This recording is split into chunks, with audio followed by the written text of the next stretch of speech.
Assalamualaikum warahmatullahi wabarakatuh. Perkenalkan, saya Mayariska R. Halim dari kelas 6D Universitas Negeri Gorontalo, Fakultas Ilmu Pendidikan, Pendidikan Guru Sekolah Dasar. Di sini saya akan menjelaskan 8 keterampilan dasar mengajar. Untuk yang pertama yaitu keterampilan dasar bertanya. Nah, untuk keterampilan bertanya itu merupakan kemampuan seorang guru dalam membentuk ucapan atau pertanyaan sebagai stimulus untuk memunculkan atau menumbuhkan keaktifan dan respon dari peserta didik. Nah, yang kedua yaitu tujuan dari keterampilan bertanya. Yang pertama, mendorong anak berpikir untuk memecahkan suatu soal. Yang kedua, membangkitkan pengertian yang lama atau yang baru. Yang ketiga yaitu menyelidiki dan menilai penguasaan murid tentang bahan pembelajaran. Kemudian jenis-jenis pertanyaan. Nah, untuk jenis-jenis itu ada 6. Yang pertama, pertanyaan langsung. Yang kedua itu pertanyaan umum. Yang ketiga ada pertanyaan retorik. Dan yang keempat, pertanyaan faktual. Dan yang kelima, pertanyaan yang diarahkan kembali. Dan yang keenam itu adalah pertanyaan yang memimpin. Kemudian ada pun hal-hal yang harus diperhatikan atau harus dihindari ketika menerapkan keterampilan ini. Yang pertama yaitu mengulangi pertanyaan sendiri. Yang kedua, mengulangi jawaban siswa peserta didik. Jadi ini hal-hal yang harus dihindari ya. Kemudian yang ketiga, menjawab pertanyaan sendiri. Yang keempat, pertanyaan yang memancing jawaban serentak dari peserta didik. Dan yang kelima, mengajukan pertanyaan ganda atau lebih dari satu. Dan kemudian menentukan siswa tertentu untuk menjawab. Jadi kita tidak bisa memilih salah satu siswa yang harus menjawab pertanyaan yang kita berikan. Seperti itu. Kemudian untuk yang kedua yaitu keterampilan dasar memberi penguatan. Nah, untuk keterampilan dasar memberi penguatan itu sendiri pengertiannya adalah keterampilan memberikan penguatan atau reinforcement merupakan segala bentuk respon yang baik verbal maupun nonverbal untuk diberikan guru terhadap tingkah laku siswa untuk memberikan umpan balik atas perbuatannya sebagai suatu dorongan atau koreksi dan memotivasi siswa yang lain juga untuk berbuat hal yang sama seperti siswa yang diberikan penguatan tadi. Nah, untuk tujuan dari memberikan penguatan itu sendiri itu ada 4. Yang pertama, meningkatkan perhatian siswa dan membangkitkan motivasi siswa. Yang kedua, memudahkan siswa belajar. Yang ketiga, menumbuhkan rasa percaya diri mereka. Kemudian yang keempat, memelihara iklim kelas itu agar lebih kondusif. Kemudian komponen dari pemberian penguatan itu yang pertama penguatan verbal, di mana penguatan verbal adalah penguatan yang diungkapkan dengan kata-kata, baik itu pujian, penghargaan, atau kata-kata koreksi. Dan yang kedua yaitu penguatan nonverbal. Penguatan nonverbal ini lebih ke tindakan atau tingkah laku, yaitu penguatan yang diungkapkan itu melalui bahasa isyarat seperti tadi memberikan hadiah, kemudian ekspresi, mimik. Ketika kita menegur siswa kita hanya memberikan mimik atau kita hanya meliriknya. Jadi itu memberi kode bahwa kita ini menegur siswa tersebut. Kemudian prinsip dalam memberi penguatan itu yang pertama kehangatan dan keantusiasan, yang kedua kebermaknaan, yang ketiga menghindari penggunaan respon yang negatif, yang keempat penggunaan bervariasi, yang kelima berikan penguatan dengan segera, dan yang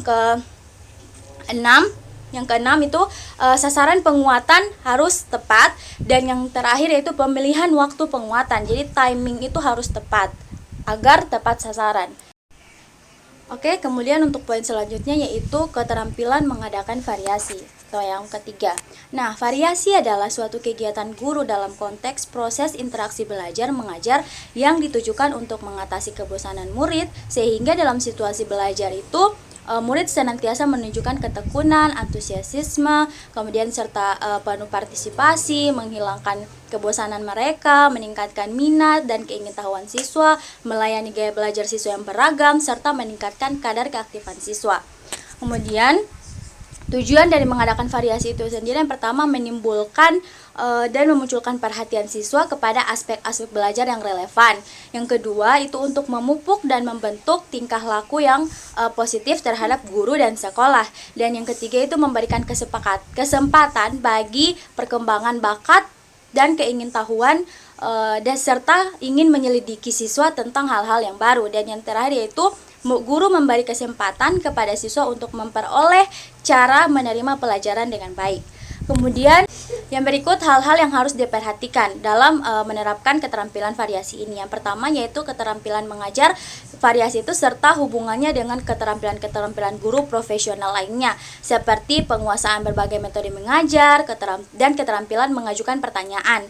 Yang kedua yaitu penggunaan variasi itu sangat dianjurkan tetapi harus luwes dan wajar serta sesuai dengan tujuan yang akan ditetapkan.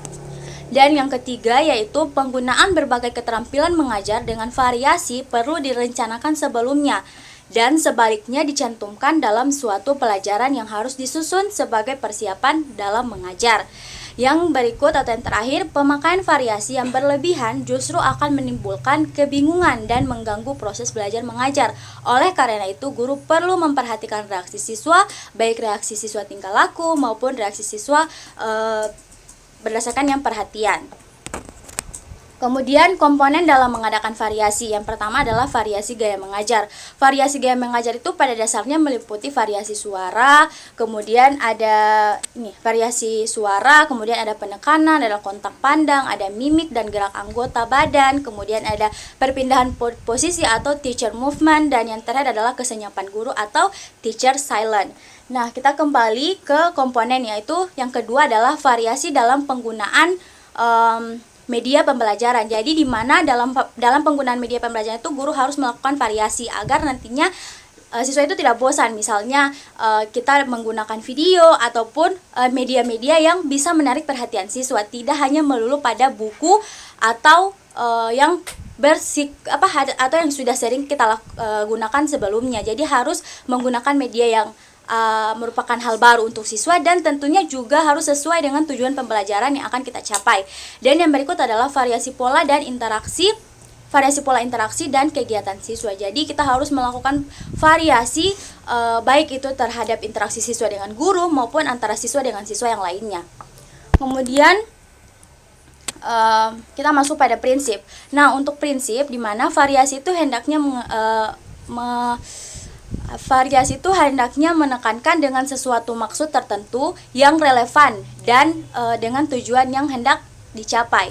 Yang kedua itu menggunakan variasi itu secara lancar dan berkesinambungan, jadi tidak boleh bertabrakan atau bertolak belakang. Dan yang berikut adalah komponen-komponen variasi yang memerlukan pengorganisasian dan perencanaan yang baik, perlu dirancang itu secara cermat dan dicantumkan dalam satuan pembelajaran atau RPP. Kemudian yang terakhir adalah penggunaan komponen variasi itu harus benar-benar terstruktur, kemudian direncanakan oleh guru sebaik-baik mungkin. Dan poin atau bab yang berikut adalah keterampilan menjelaskan. Nah, di mana keterampilan menjelaskan adalah mendeskripsikan secara lisan tentang suatu benda, keadaan, fakta, data sesuai dengan waktu dan hukum-hukum yang berlaku. Menjelaskan juga dapat diartikan sebagai penyajian informasi lisan yang diorganisasikan secara sistematis yang bertujuan untuk menunjukkan hubungan, misalnya sebab akibat atau antara yang diketahui dan belum diketahui, atau antara hukum atau dalil dan definisi yang berlaku umum dengan ukti atau contoh sehari-hari.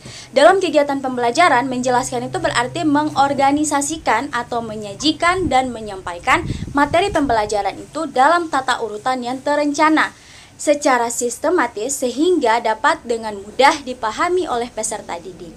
Kemudian tujuan untuk keterampilan menjelaskan itu yang pertama untuk membimbing peserta didik dalam memahami konsep, prinsip, dalil atau hukum-hukum yang menjadi bahan pelajaran. Yang kedua untuk memperkuat struktur kognitif peserta didik yang berhubungan dengan bahan pelajaran. Dan yang terakhir itu membantu peserta didik dalam memecahkan masalah. Kemudian komponen dalam keterampilan dasar menjelaskan itu yang pertama adalah merencanakan penjelasan. Jadi sebelum kita melakukan penjelasan ini kita harus rencanakan sedetail mungkin dan sebaik mungkin. Dan kedua yaitu menyajikan penjelasan. Jadi kita benar-benar harus merencanakan dan menyajikan penjelasan tersebut. Kemudian ini hal-hal yang harus diperhatikan dan merupakan yang penting, di mana penjelasan atau bahasa yang digunakan dalam melakukan penjelasan ini harus sederhana dan jelas. Yang kedua, bahan yang akan diterangkan itu dipersiapkan dan dikuasai terlebih dahulu oleh guru. Yang ketiga, dalam menjelaskan dalam menjelaskan itu harus menyertakan contoh atau ilustrasi.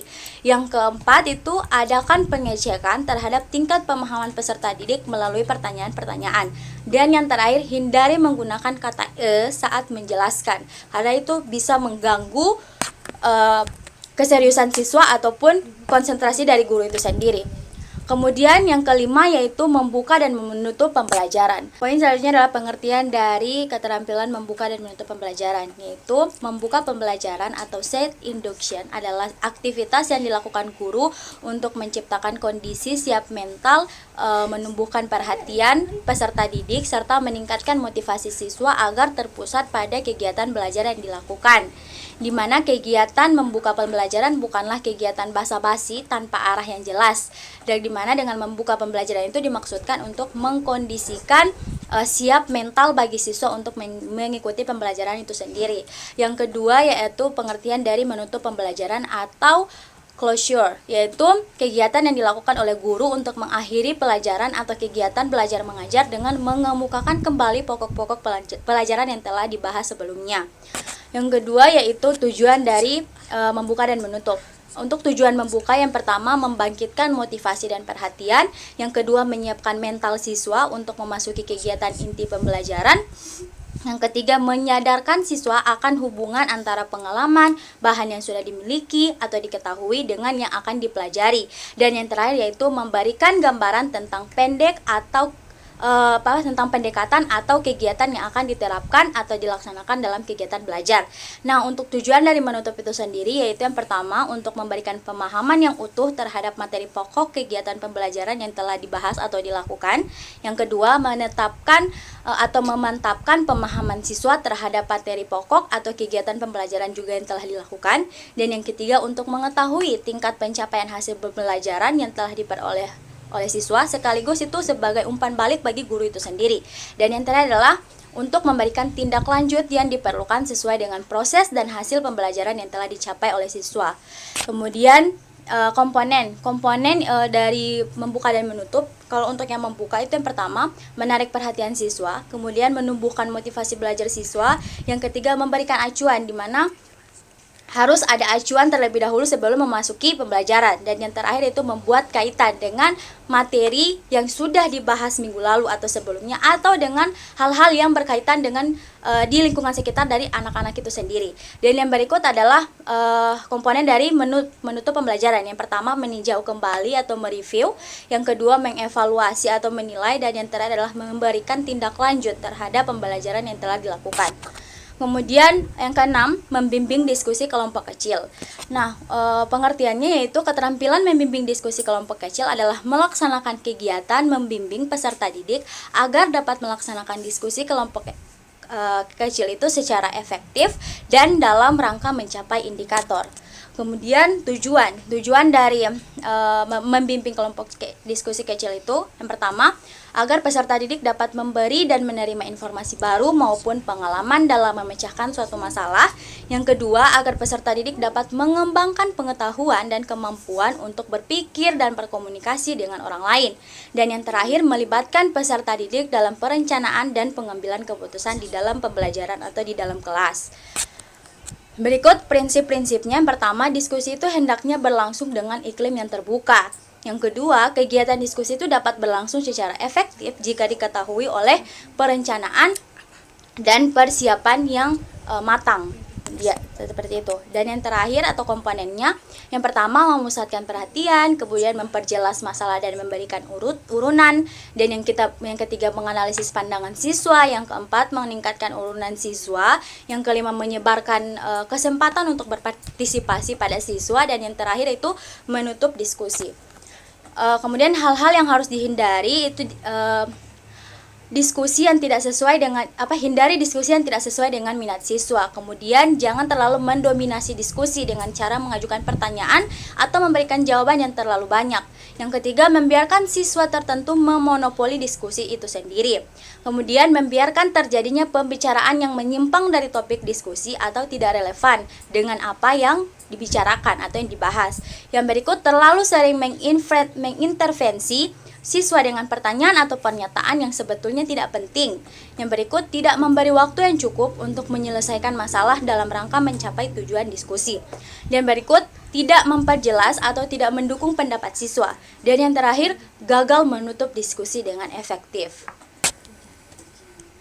Kemudian yang ketujuh itu mengelola kelas. Nah, untuk mengelola kelas, keterampilan mengelola kelas merupakan keterampilan guru untuk menciptakan dan memelihara kondisi belajar yang optimal dan mengembalikan ke kondisi optimal jika terjadi gangguan, baik dengan cara mendisiplinkan ataupun melakukan kegiatan remedial.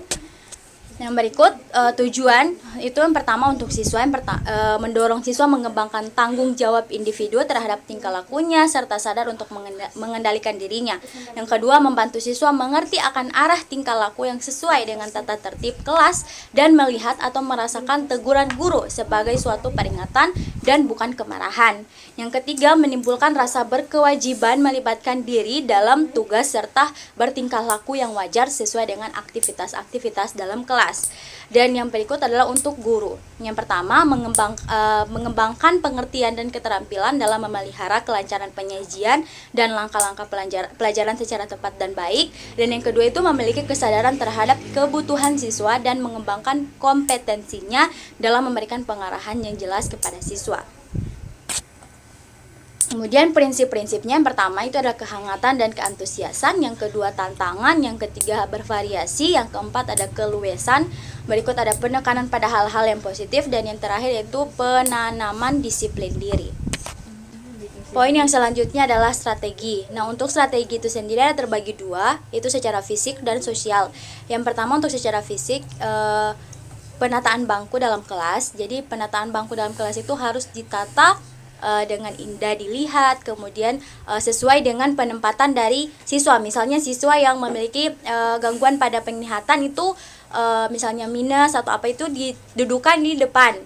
Dan kemudian juga berdasarkan tinggi. Untuk orang-orang yang memiliki tubuh yang pendek itu ditempatkan di tempat duduk yang di depan, dan yang tinggi itu di belakang. Kemudian hiasan dinding agar terlihat cantik kelasnya, kemudian papan tulis, kapur, dan lain-lain. Dan yang terakhir adalah halaman sekolah. Nah, untuk secara sosial itu pertama, cara menata tempat duduk itu harus tepat agar pembelajaran tersebut efektif dan menyenangkan. Misalnya seperti tadi, dari kebutuhan siswa atau kondisi fisik itu siswa sendiri, jadi harus disesuaikan. Dan yang terakhir adalah pengajaran guru atau pengajar pendidik itu sendiri harus benar-benar mempersiapkan dirinya secara maksimal. Kemudian hal-hal yang harus dihindari, yang pertama campur tangan yang berlebihan atau teacher instruction. Yang kedua kelenyapan atau fade way. Yang ketiga ketidaktepatan memulai dan mengakhiri kegiatan atau stops and starts. Dan yang terakhir itu menyimpang atau digression dan bertele-tele atau overdwelling. Kemudian 8 yaitu mengajar kelompok kecil dan perorangan. Nah, kelompok kecil itu atau perorangan merupakan suatu bentuk pembelajaran yang memungkinkan guru memberikan perhatian terhadap siswa dan menjalin hubungan yang lebih akrab antara guru dan peserta didik. Kemudian khusus dalam melakukan pembelajaran perorangan itu perlu diperhatikan kemampuan dan kematangan berpikir peserta didik, karena setiap orang itu memiliki pemahaman atau tingkat kemampuan yang berbeda-beda. Jadi agar apa yang disampaikan itu diserap dan diterima oleh peserta didik dengan baik.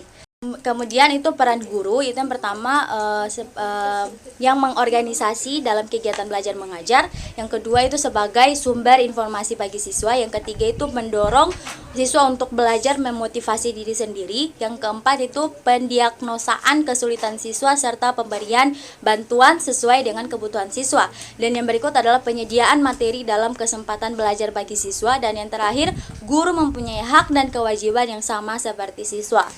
Kemudian pola dalam mengajar atau membimbing diskusi kecil dan perorangan. Yang pertama, untuk pola yang pertama ada kelas besar, kemudian menjadi kelompok kecil, kemudian menjadi perorangan, dan kembali ke kelas besar. Yang kedua yaitu kelas besar, kelompok kecil, kelompok kecil, dan kelas besar. Dan yang ketiga ada kelas besar, perorangan, kelompok kecil, dan kelas besar. Dan yang terakhir adalah kelas besar, perorangan, dan kembali ke kelas besar. Kemudian komponen dalam mengadakan membimbing diskusi kecil dan perorangan, yang pertama, keterampilan harus mengadakan pendekatan pribadi. Yang kedua, keterampilan mengorganisasikan kegiatan pembelajaran. Yang ketiga, membimbing dan memberi kemudahan belajar kepada siswa. Dan yang terakhir, merancang dan melaksanakan kegiatan pembelajaran. Kemudian prinsip. Yang pertama, guru yang terbiasa mengajar secara klasikal itu sebaiknya mulai belajar mengajar dengan menggunakan kelompok kecil dan kemudian perorangan. Yang kedua, tidak semua topik dapat dipelajari secara aktif dalam kelompok kecil dan perorangan. Yang ketiga, pengorganisasian siswa atau sumber materi serta waktu merupakan langkah pertama yang diperhatikan guru. Dan yang ketiga, kegiatan pengajaran harus diakhiri dengan kulminasi. Dan yang terakhir, dalam pengajaran perorangan, guru perlu mengenal karakter dari masing-masing peserta didik. Jadi cukup sekian dari saya, itu memaparkan 8 keterampilan dasar mengajar yang harus kita miliki sebagai calon pendidik atau calon guru ataupun yang sudah menjadi guru. Cukup sekian, jika ada kesalahan dan kekurangan saya mohon maaf. Wabillahi taufiq wal hidayah. Wassalamualaikum warahmatullahi wabarakatuh.